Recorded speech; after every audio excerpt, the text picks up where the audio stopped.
சில சூழ்நிலையில கர்த்தர் என்ன ரொம்ப கொண்டு போறாருன்னா, அதான் சொன்னேன்ல, சாதாரண ஒரு சின்ன ஒரு கூடு கட்டுறதுக்கோ அல்லது சின்ன ஒரு பில்டிங் கட்டுறதுக்கோ ஒரு நிலம் ரொம்ப எல்லாம் பாடுபடாது.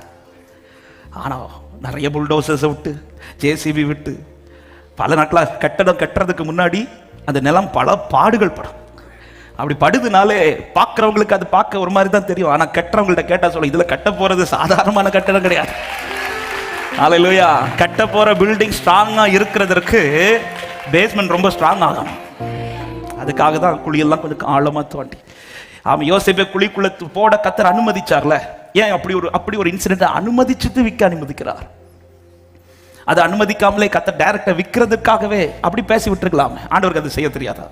ஆனா இவங்க குழிக்குள்ள தூக்கி, அதுவும் தண்ணி இல்லாத கிணறு, குழிக்குள்ள தூக்கி போடும்போது அவங்க நினைச்சாங்க அழிக்கிறதுக்கு. அவங்களுக்கு தெரியல இதுதான் அஸ்திபாரம்.